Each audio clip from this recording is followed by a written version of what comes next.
Olá, bom dia. Segunda-feira, 12 de dezembro de 2016. Eu sou Paula Vaparelli e esse é o Bom Dia Baixada ao vivo pela Santa Cecília TV. No programa de hoje recebemos a vereadora eleita à Câmara de Santos, Audrey Cleis, e o especialista em marketing político, professor Iberê Cirna. Bom dia, professor Iberê Cirna. Ela fala isso, professor, porque ela não foi minha aluna, então o pai foi, mas ela não. O pai foi, isso que importa. Esse professor, acho que ela gostaria de ser aluna, mas é um prazer. Justamente hoje, Audrey, bom dia, obrigado pela sua participação aqui no programa. Vamos falar de educação, então, por isso que o Iberê hoje me lembrou no começo do programa de que também fui professor, viu? Também sou professor. Sem dúvida. Porque um professor que é professor pro resto da vida. 40 anos tem o direito de cobrar esse professor, né? Tá certo. Vamos às notícias do dia. O presidente Michel Temer se reuniu neste domingo com o ministro Eliseu Padilha, da Casa Civil, e com Moreira Franco, secretário executivo do Programa de Parcerias de Investimentos, o PPI. Este foi o primeiro encontro depois do vazamento da delação do ex-diretor de Relações Institucionais da Odebrecht, Cláudio Melo Filho, onde o nome de Temer aparece 43 vezes, além de citações a Padilha e Franco. A delação de Melo Filho aponta mais uma crise no governo federal em uma semana de votações importantes no Congresso, como a da PEC do limite dos gastos, marcada para terça-feira. Segundo fontes de Brasília, o governo quer mostrar que as pautas no Senado não devem parar por conta da Operação Lava Jato. A inclusão do alto escalão do governo Temer na Lava Jato já era esperada, Iberê? Eu acho que tem uma história toda aí que nós precisamos estar atentos. Não sei se perceberam que hoje em dia só se fala da delação da Odebrecht. E que todos os envolvidos nessa última parte da Odebrecht não são do Partido dos Trabalhadores, são dos outros partidos. Eu fico assim, uma pergunta que até gostaria de um dia ter essa resposta. Cadê a delação do Delcídio, da UTC, da Mendes Júnior, da Andrade Gutierrez? Não se fala mais. Nós estamos falando só da Odebrecht como se aquilo fosse... E me parece que essa delação da Odebrecht está cumprindo um papel para os brasileiros. Eu fico feliz, porque está mostrando a realidade da política nacional. Então, nós já havíamos dito aqui, o presidente Temer está aí na delação, não vamos condenar nenhum antes de que sejam condenados. Vai transitar, vamos discutir, mas o simples fato de aparecer um nome ali, dito por alguém que era responsável por essa relação, eu acho que a minha cartinha do Papai Noel vai ser atendida, você pode ter certeza. Não é possível que a gente vá virar o ano 2017 com essa insegurança, com essa descrença institucional que o Brasil está passando. Depois que você passou aqui pelo programa na semana passada, eu falei de você todos os dias. Faça isso. E esse fim de semana pensei muito em tudo que você falou. Acredito que o telespectador que acompanha a gente aqui diariamente também pode ter pensado realmente no que vai acontecer ainda, talvez em dezembro ou nos próximos meses aí subsequentes. Mas o que eu quero, qual que deve ser o impacto dessa relação no já fragilizado governo Michel Temer? Eu vejo que prejudica novamente qualquer coisa, os factoides que esse governo está querendo criar, que é a geração da economia. A única coisa de concreto é a aprovação da PEC dos gastos. A aposentadoria lançaram aí um nariz de cera, discute, vai para lá, vai para cá, ficou para o ano que vem. A única coisa que ele quer aprovar, por isso que é a minha esperança da renúncia, é a PEC dos gastos, que é uma coisa importante, que poderia não ter dado nenhuma confusão como deu. Bastaria que dissessem ao público: nós vamos durante 20 anos fazer uma coisa que você faz em casa. Eu não vou gastar mais do que eu recebo. Era só isso. Não precisa nada de educação, nada disso. Então, me parece que também não tiveram habilidade para colocar isso para a população. E nós ficamos nesse angu, o investimento, a retomada da economia não vem por essa insegurança. Ninguém sabe. Você acha que alguém de fora, qualquer empresário hoje do mundo globalizado vai ver o Brasil? Eu não sei se a justiça é obedecida, que o presidente do Senado diz que não recebo. Aí você pega o Supremo, ele lê a Constituição de acordo com o que empurram para lá, empurram para cá. Vai fatiar, vai dar em gotas, eles inventam um monte de coisa E nós estamos assistindo esse descalabro dentro do Brasil. Quem paga a conta somos nós. Agora, 2017, se tinha ideia de retomada, eu tenho dito sempre, nós vamos sofrer pelo menos uns 3, 4 anos. Aí sim. Concorda, Audrey? A retomada da economia era esperada para este fim de ano, né, Iberê? Estavam todos aguardando, na verdade. Aí agora você, na verdade, em vez da retomada, você aumenta ainda o desemprego, né? Você pulou de 10,9% para mais de 11%. Isso é assustador, né? Nós temos hoje 11 milhões de desempregados, de desocupados. E essa geração nem trabalha, nem estuda. Isso é assustador para a economia de um país. E quando os investidores, em vez de se aproximarem, que também era aguardada essa aproximação neste fim de ano, você consegue afastar ainda mais com esse lançamento aí de pacotes e mais pacotes do governo, né? Em vez de acalmar, você assusta ainda mais a população e os investidores. Então, qual caminho agora que nós vamos tomar? Fica esta grande pergunta. E os reflexos são diretos aí em relação aos estados e municípios, né? Quando a gente fala dos desempregados no país, onde eles estão? Estamos nas nossas cidades, aqui na nossa região. Se você observar a região metropolitana da Baixada Santista, nos 9 municípios, é só você percorrer os bairros, conversar com a população, que você vai notar que são muitos desempregados. As pessoas estão em casa. Você vê exemplo disso, a crise que as próprias prefeituras estão enfrentando com essa questão da crise nacional, afeta diretamente o bolso do contribuinte, o bolso da população, que afeta também a prefeitura, que afeta o Estado, enfim, é algo que se propaga. Aí, Paula, quando você observa que fim de ano, quando você tinha uma economia mais quente, quando você começa a contratação temporária, né? E você escuta dos comerciantes, não consigo contratar porque não tenho como contratar, ou quero contratar, só que não encontro o profissional capacitado, né? Isso assusta ainda mais. Para que esteja na minha loja, como que eu faço? Né? Ou seja, a gente percebe problemas de falta de capacitação, preparo dessas pessoas e o desemprego aí bater na nossa porta.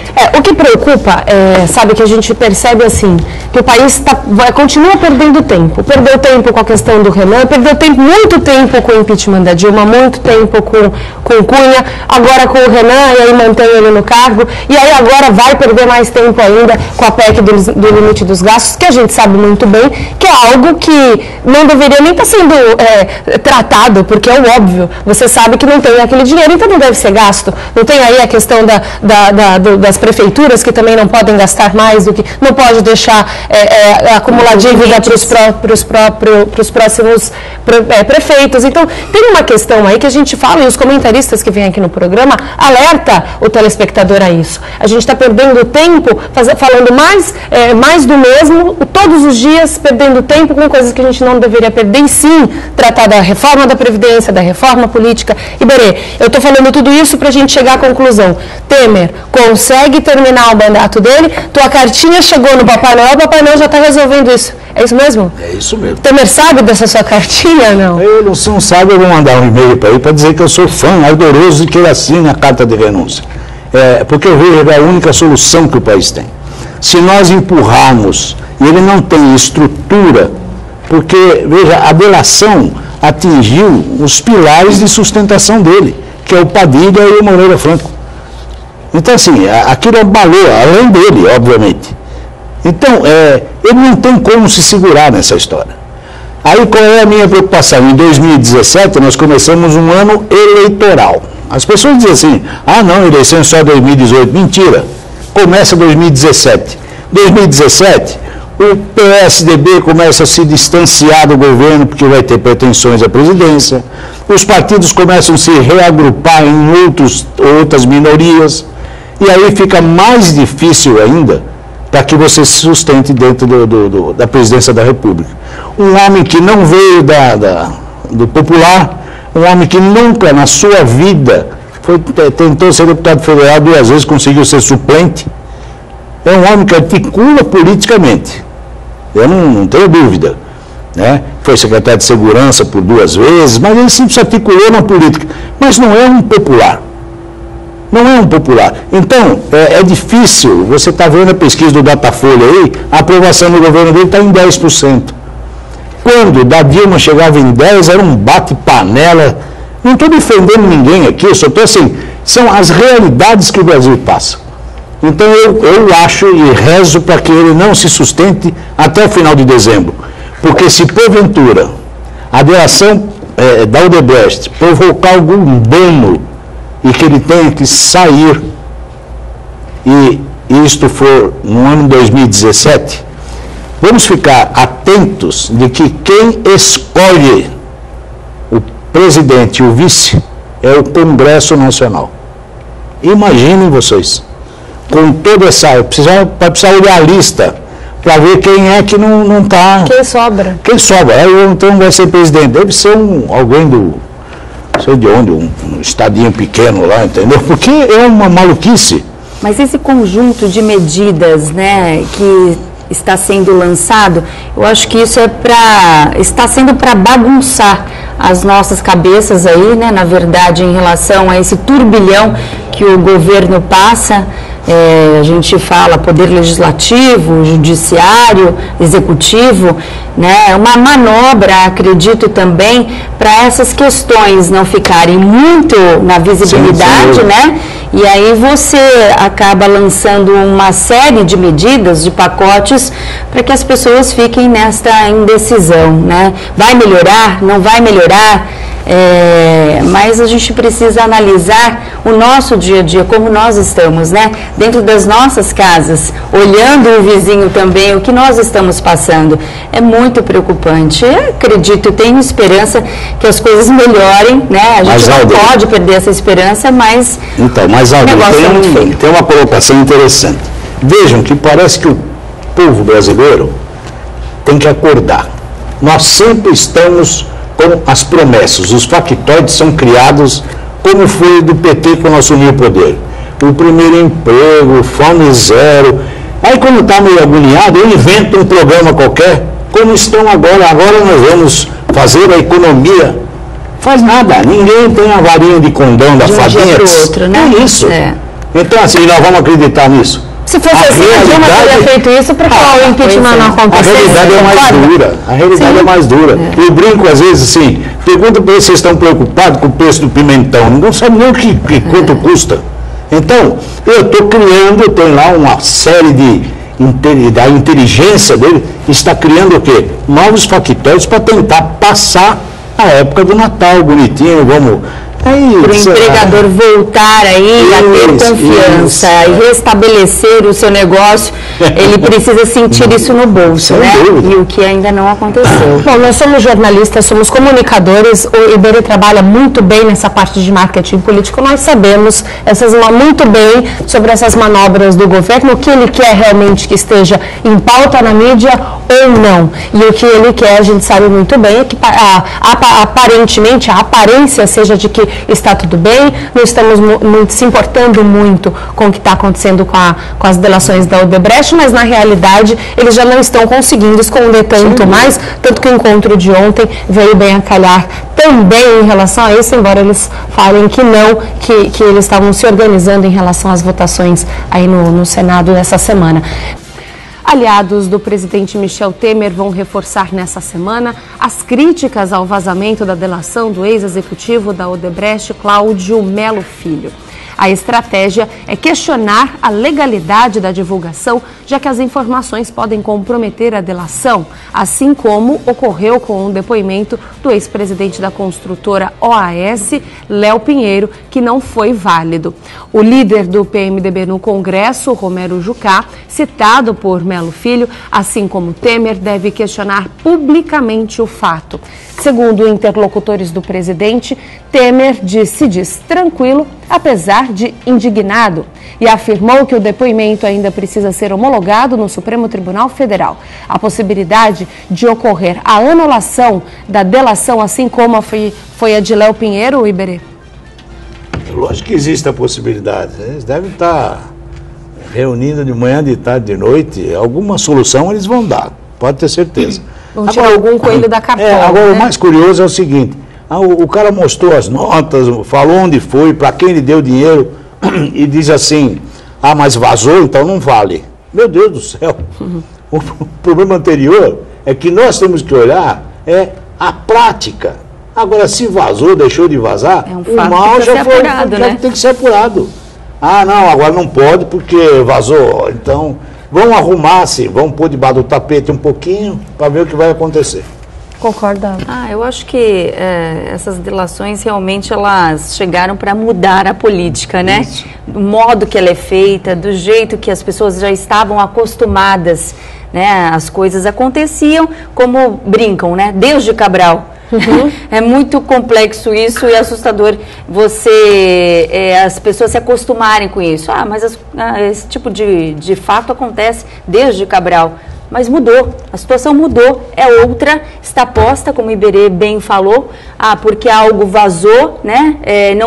Não vale mais. Como não vale?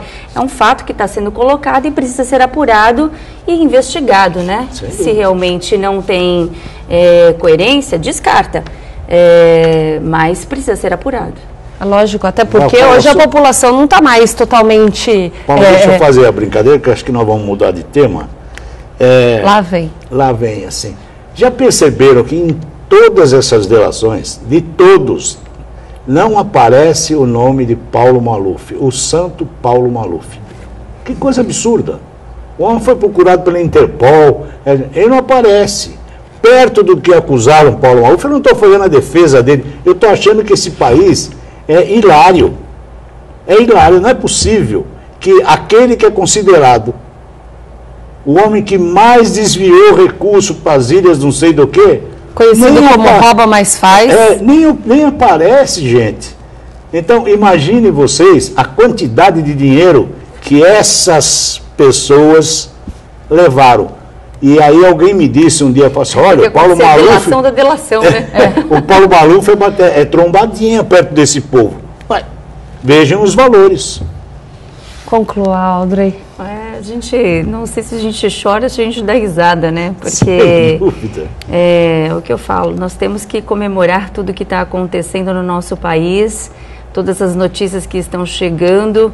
Acho que com as redes sociais hoje, as redes sociais elas vieram e elas têm dois papéis, né? Um das críticas, né, negativas, pesadas, com irresponsabilidade, mas também temos essa questão que está tudo mais nas nossas mãos. A informação chega muito rápido e a população também está usando essa tecnologia ao nosso favor e isso é muito positivo. Mudou, né? Temos que reconstruir aí a nossa história e a população está sabendo fazer isso. Então, é o que deixa a gente mais tranquilo e eu tenho certeza que todos estão mais aí de olhos abertos. Eu também acredito numa população cada vez mais politizada. Eu prefiro acreditar nisso, porque se a gente perder essa esperança para que a população realmente continue, né, nessa sede por entender o que está acontecendo, e o nosso papel aqui no Bom Dia Baixada é esse, de levar esse tipo de informação, deixar você, telespectador, mais politizado. Aí, para encerrar esse assunto, eu faço essa pergunta para um comentarista, para um especialista realmente nesse assunto, com sucessivas crises políticas, como é que o governo federal deve agir nos bastidores, Iberê, para conter essa lava-jato? Na sua opinião, como é que está sendo essa articulação? Bom, primeiro que eu acho que não vai barrar a lava-jato, não tem como, entendeu? Eu acho que ela caiu no gosto popular, a população sabe dar o valor para o trabalho que está sendo feito pelos membros da lava-jato. Eles vão tentar, sim, anular a delação, vão fazer uma pressão em cima do Supremo para não validar, entendeu? Aí vem um ministro, não sei de onde lá, porque se nós imaginarmos que o sistema do quinto proporcional, né, que é a indicação, entendeu? É a indicação do próprio presidente, tudo aquilo fica muito comprometido. Então esse sistema tem um comprometimento entre judiciário, legislativo e executivo. Por isso eles estão fazendo sucessivas reuniões. Agora, o que ele tem que fazer? Primeiro, acender bastante vela, viu? Reza, porque a coisa não está boa para o lado do governo. Eu acho que os pilares do governo, excetuando o Meirelles, né? Excetuando o Meirelles, que é o único que não apareceu ainda em absolutamente nada, e acho até difícil aparecer, pelo que conhecemos do Meirelles, mas é o único bastião que está lá segurando, porque o resto já apareceu em tudo. Então vamos ver se o governo consegue articular ou uma saída elegante do presidente, ou um Feliz Natal para o partido deles lá. Iberê, que também as pessoas, a população não esqueça esses nomes, né, que estão sendo colocados, condenados, essas pessoas que estão pagando aí, vão pagar pelo que fizeram nas próximas eleições. Sem dúvida. É muito triste você observar pessoas que já passaram por situações que realmente de corrupção, que nos roubaram e voltam para o governo. Né? E são muitas, né, Iberê? Sem dúvida. Por isso a torcida para que os telespectadores cada vez mais se tornem politizados, saibam exatamente o que está acontecendo, busquem informações. Vamos seguir aqui com o programa. A jornalista Audrey Cleis foi eleita com 4.375 votos e cumprirá o primeiro mandato como vereadora na Câmara Municipal de Santos a partir de janeiro. No início do governo Paulo Alexandre Barbosa, começou a trabalhar na Secretaria de Educação de Santos, a SEDUC, como coordenadora de planejamento educacional. Após a mudança no comando da pasta, Audrey foi promovida a secretária adjunta de Educação. Audrey, os mais de 4.000 votos surpreenderam você no final da apuração? Ah, nossa, me deixaram muito feliz. Fiquei muito feliz com o resultado, mas surpreendeu, com certeza, né? Estávamos ali trabalhando para chegar aos 1.500, 2.000 votos, né? Com o trabalho que realizamos durante o processo eleitoral, que foi curto demais, né? 45 dias de campanha, mas chegamos aí a 4.375 votos. Acredito, Paula, que é um resultado de uma vida, né? É o resultado de um trabalho feito, realizado. Logicamente, a questão da visibilidade, do tempo que eu passei como jornalista, isso pesou bastante, né? As pessoas até hoje, elas acabam se confundindo, você ainda está na TV, está trabalhando como jornalista, mas eu acho que também, se eu não tivesse feito um trabalho sério durante a minha passagem, né, na TV Tribuna, eu também não teria conseguido aí conquistado esse carisma que as pessoas têm até hoje, né? Então, e eu sempre tive esse lado da educação comigo, né? Desde o jornalismo. Então, tive a oportunidade de lançar alguns programas importantes dentro do jornalismo, voltados à área educacional. Isso também já foi um grande incentivo para que as pessoas...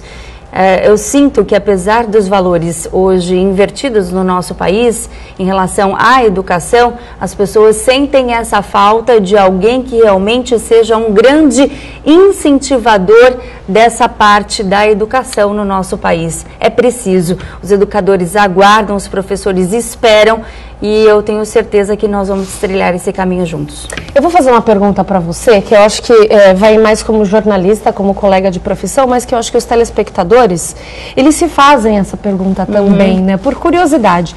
Como é, antes, você sempre aqui, desse lado, agora sentada aí, sendo entrevistada, mas no sentido de como tá com a mão na massa. Como é você ver a máquina realmente como funciona. É diferente, são lados, não são opostos, mas são lados diferentes. Você é jornalista, você vai lá buscar informação, entrevistar o secretário de educação, ou ver como cobrar, e agora você está do outro lado. Como é que é esse contato, embora sempre em contato com a população, e isso te mantém ali com eles? Então, eu posso falar para você que eu não mudei. Parece que eu ainda estou na carreira, né? Sou jornalista, a cabeça, né? Funciona, o jornalismo está no sangue. Com certeza, está no sangue. E você quer o melhor, você precisa estar com a população, você quer escutar, dialogar, ouvir. E este deve ser o verdadeiro papel de um político. Porque a política é essa, ouvir, saber quais são as demandas, as necessidades, né? O que aquela comunidade está precisando, como que eu posso ajudar, quem eu devo cobrar e ir atrás, né? Então, o papel do jornalista, ele continua, ele está comigo. Eu acho que esse comportamento também fez muita diferença na Secretaria de Educação. E no início fui muito criticada o que uma jornalista estava ali fazendo na Secretaria de Educação, porque as pessoas conhecem a gente da tela, né? Sim. Elas têm esse contato, muitas vezes parece mais próximo, mas elas não sabem da nossa vida, o que nós estamos fazendo, né? O que eu estou estudando, sim, como eu estou me aprimorando. Então foi essa minha caminhada, né? Com as minhas especializações na área educacional, sou bacharel em Direito, então tudo isso facilitou também a minha caminhada no Executivo. E no Executivo eu pude perceber algumas situações no Legislativo que nós poderíamos atacar, né, trabalhando, e foi o que me motivou a entrar nesse processo eleitoral.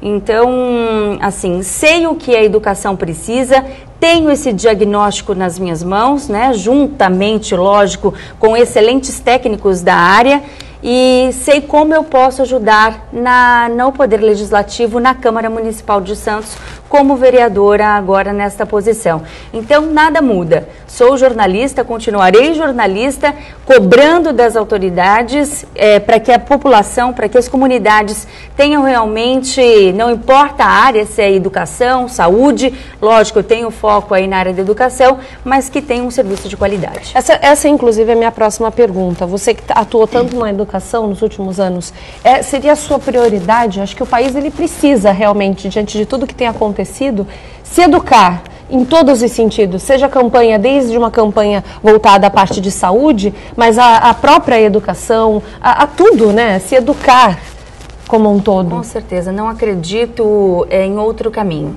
né? Por meio da educação, nós conseguimos atingir todas as áreas. Se você fala que dentro da educação você tem um programa que chama Programa Saúde na Escola, onde você atende o educador, o professor, o aluno, a mãe deste aluno que vem para a escola, que tem algum problema, e que o educador consegue ali, com um olhar diferenciado, notar que há algo que ela pode, que ele pode ajudar, e você já tem um encaminhamento a uma policlínica onde os pediatras já estão inseridos neste programa, você está trabalhando a saúde.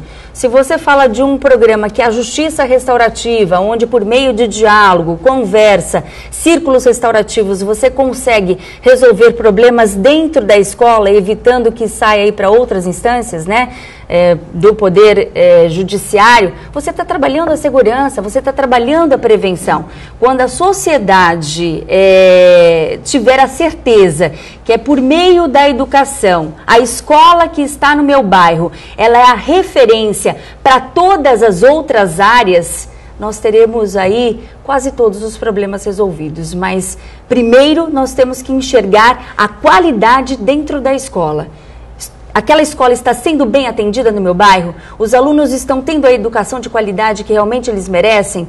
Né? Porque dali nós vamos construir cidadãos realmente que vão estar na sociedade, na rua, no bairro, na cidade, no estado, no país. Então, a escola, um país que tem como referência a educação, a escola, para que crie raízes, né? E essas raízes possam aí dar bons frutos, aí eu estou falando de um país realmente que mereça a nossa atenção. Para a gente encerrar esse bloco, Iberê, a gente fala diariamente aqui, até se torna um pouco cansativo. A educação é sempre o melhor caminho, sempre foi. Você foi secretário de Educação, sabe muito bem disso, né, Iberê? Olha, em primeiro lugar, dizer que o que a Audrey está falando cansou de me entrevistar, quanto repórter e secretário. Então, essa veemência dela, este objetivo com que ela fala, ela já fazia como um repórter. Toda vez ela cobrava o secretário. Aí quando ela ia fazer entrevista comigo, ela me fazia todas essas perguntas e nós, dentro daquilo que era possível dentro da secretaria, procurávamos seguir essa orientação, discutirmos isso. Eu não tive a sorte que a atual secretária Venúzia, que foi minha supervisora, teve. Foi sua aluna também, não? Não, ela foi supervisora, uma brilhante supervisora. Eu não tive a oportunidade de ter uma secretária adjunta. Não existia na minha época, né? E ela teve o prazer de ter a Aldre. De que ano a que ano você foi secretário mesmo, Iberê? De 98 a 2002. Meu Deus, eu já te entrevistava. olha, chegamos a uma conclusão que não queríamos fazer aqui. Tem algumas perguntas que eu ainda quero fazer aqui para a Aldre. Agora no Legislativo, Aldre, de que forma será possível contribuir para a melhoria do ensino nas escolas municipais diretamente? Então, tem alguns programas, Paula, que nós criamos, programas, ações, projetos, e que neste mandato eles atuaram, né, junto com os nossos educadores e que, assim, apresentaram resultados excelentes. Só que esses programas, eles estão caminhando para uma política pública realmente que ali seja fixa para o educador, né? Que garanta isso a ele, independente de governo, quem passar, prefeito, vereadores, enfim, que esses programas possam ter continuidade e que eles tenham um documento legal que faça com que eles possam também exigir a execução disso. Então, é com essa cabeça que nós devemos pensar, sempre dialogando com os educadores. Também vejo uma questão muito séria que eu passei também no Executivo, algumas leis que são criadas e que elas não são discutidas com aqueles que realmente necessitam daquelas leis. Então, às vezes, é uma lei que não vai ter muita utilização na educação, por exemplo, né? Ou foi criada uma lei que poderia ter sido analisado um ponto ali que facilitaria mais a vida dos educadores. Uma atualização também, Exatamente. Eu acho que essa aproximação, ela é muito aguardada, ela é muito esperada pelos técnicos. E como eles sabem que o meu modo de agir, de atuar, é por meio do diálogo, conversando para depois realizar, eu acho que esse é um caminho que vai ser ideal para o Legislativo. Do ponto de vista político, qual que é a avaliação que você faz a respeito do anúncio público da chapa para a presidência da Câmara, encabeçada por Adilson Júnior, onde 14 vereadores fecharam aí um apoio sem a sua presença no grupo? Eu acredito que esse apoio, ele foi fechado, na verdade, logo após as eleições, quando se definiu quem vai ficar realmente na casa a partir de 2017. Nós estávamos ali ainda naquela semana de, nossa, aconteceu mesmo, né? Foram muitas entrevistas, a gente os eleitos no primeiro mandato ainda não estão na casa efetivamente, estaremos logo após a posse, no dia 1º de janeiro, dia 2 de janeiro já estaremos lá, mas os reeleitos, eles, de uma forma natural, eles tiveram essa leitura de compor uma chapa. E, logicamente, nós não estávamos ali ainda para conversar. Depois que isso veio à mídia, começou a discutir essa questão, fomos procurar, né? Fomos, eu digo fomos porque são os eleitos no primeiro mandato, agora, né? Uhum. Estamos aí em 7. Para saber se nós poderíamos conversar sobre essa composição, como que nós poderíamos também fazer parte destas questões que estavam já sendo discutidas na Câmara, porque considero de extrema importância, afinal estamos numa democracia, a população demonstrou isso nas urnas, né? Sim. Realmente quer uma nova política, a população está cansada dessa mesmice, né, das coisas serem discutidas somente por grupos. Eu acho que a Câmara ela precisa estar aberta para o todo, principalmente para as pessoas que votaram, nas pessoas que estão lá, né? Sim. Então vamos discutir. Eu acho que esse diálogo ele está sendo entendido neste momento. Esses vereadores que montaram esta chapa estão abertos para um diálogo, para uma conversa. Começamos a discutir isso na semana passada. Espero, Paula, que nesta semana, até o dia da posse, possamos dar também a nossa voz, porque nós tivemos a nossa vez nas urnas. Agora nós também queremos a nossa voz dentro da Câmara Municipal de Santos. Concorda, Iberê? Concordo, gente. Eu estive aqui num programa com o que encabeça a chapa, o Adilson. Sim. E até brinquei com ele, que ao longo dos meus 40 anos acompanhando política, eleição de Câmara se conversa até a madrugada do dia anterior. E mais do que ninguém, esses novos, como ela colocou, e mais alguns antigos que também não foram convidados para o jantar, né? Então esses também têm direito de participar. Agora, como vai fazer essa composição? O importante é o seguinte: é importante estar na mesa, é importante, mas é importante ser um brilhante vereador. Isso é que importa. Não me deram lugar na mesa, não é por causa disso que eu vou deixar de ser o vereador atuante, vou buscar. Então, a mesa é uma participação política importante. Agora, independente disso, faz valer os seus 4.000 e tantos votos, entendeu? Esta coisa tem que ser colocada na mesa. Mas foi o que foi colocado e foi bem, assim, importante, uma primeira conversa. Eu acho que Aldrey, né, não sei dos demais que foram eleitos pela primeira vez, eu quero ter esse conhecimento, saber como essa máquina funciona, estando lá realmente. Não tenho a pretensão de estar à mesa diretora neste primeiro momento, quero aprender para poder ajudar a população. E bem disse você, independente de estar na mesa ou não, o que vale é o nosso trabalho no dia a dia, próximo à comunidade. E é isso que nós vamos fazer. O prefeito Paulo Alexandre Barbosa, o prefeito de Santos, anunciou os novos secretários em entrevista coletiva na última sexta-feira. Fábio Ferraz, atual secretário de gestão, assume a pasta da saúde no ano que vem.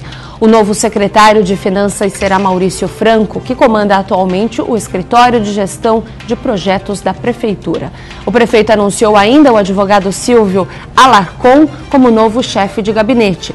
Rogério Santos assume a Secretaria de Governo. Atual secretário de Desenvolvimento Econômico e Inovação, extinta na reforma, Omar Silva Júnior, será o comandante da nova Secretaria de Portos, Indústria e Comércio, enquanto Sérgio Delbel Júnior continua à frente da Secretaria Municipal de Segurança.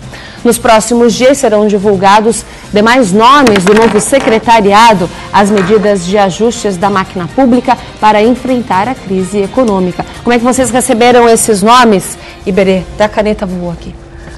Eu acho que é um time de respeito. Eu acho que essa ida, por exemplo, do Fábio Ferraz para a Secretaria de Saúde, nós temos um exemplo aí do próprio José Serra, que foi ministro da Saúde. Então, o que nós precisamos na saúde, né, ou em qualquer outra secretaria, é a qualidade da gestão. A gestão, e o Fábio tem essa formação. Então, tudo bem, eu acho que cuidar da gestão da saúde é um pouco diferente da visão do médico em relação à saúde. Então, pode ser que nós vamos ter grandes desafios na saúde e que o Fábio seja uma boa escolha. Se você olhar o Omar é um homem que tem uma história aqui em Cubatão, com o Cosipa, um homem que tem um respeito muito grande, o Silvio Alarcon. Então, assim, o grupo que o Paulo está montando para o seu secretariado, sem demérito nenhum, é quem ficou, a quem saiu, entendeu? Cada um, eu fui secretário de 5 pastas diferentes. Quer dizer, entrei e saí, contribuí enquanto me pediram a contribuição. Eu acho que todos contribuíram da melhor forma possível. Então, mas cada nova gestão do prefeito são desafios. Ele está entrando agora num desafio que eu chamei aqui, brincando, que todos os prefeitos tinham um cavalo de Troia, um presente grego. Você pegar uma prefeitura hoje, com a União falida, o Estado falido e o município tendo que cortar. Como bem disse a Aldrey, o cara fica doente no município, não é no Estado. Ele precisa de escola no município. Sim. Então, esse dinheiro acaba não vindo. Então, vai ter que fazer das tripas o coração para poder tocar. Ainda que a Prefeitura de Santos, nós estivemos aqui com o Fernando Chagas, né, que cuida um pouco dessa parte do orçamento, disse que existem algumas coisas de cautela que o prefeito tomou no orçamento e que dão uma relativa tranquilidade. Mas, mesmo assim, tem que cortar sim. Então, acho que o time que está sendo indicado em futuros aí, na verdade, vem atender uma necessidade atual do prefeito. É ele que tem que analisar e montar o seu time. E diante desse time, resumindo, a maior surpresa até agora, pelo menos, foi o Fábio Ferraz? Porque ele não é da área, né? Se você perguntar o Luiz Guimarães na comunicação, entendeu? O Rivaldo na ouvidoria, quer dizer, são pessoas que de alguma forma têm a formação e a afinidade direta. Na saúde, você tem duas vertentes. Ou você põe um médico, como era o Calvo, né, que cuidava com a visão do médico. E como você tem desafios grandes na saúde, com o Hospital do Estivador e outros tantos, ele optou por colocar um gestor. E o Fábio é muito bem talhado para isso. Rapidamente, Aldrin, um minutinho aí para essas considerações finais. Concorda com essa construção do prefeito? Eu concordo com o que o Iberê acabou de falar. Eu acho que não necessariamente na ponta de uma secretaria você precisa ter um técnico naquela área, né? O Fábio Ferraz é um excelente gestor. Acredito que vai fazer um brilhante trabalho. Fez algumas modificações na prefeitura nesses 4 anos que foram, assim, decisivas para que o prefeito pudesse honrar as suas contas até o final deste mandato. Aldrin, obrigado por ter vindo aqui no programa. Iberê, com muito prazer que a gente recebe você aqui mais uma vez. Boa sorte. Muito obrigada. Nos seus desafios aí nos próximos anos. E o programa de hoje foi especialmente difícil para todos nós da equipe do Bom Dia Baixada.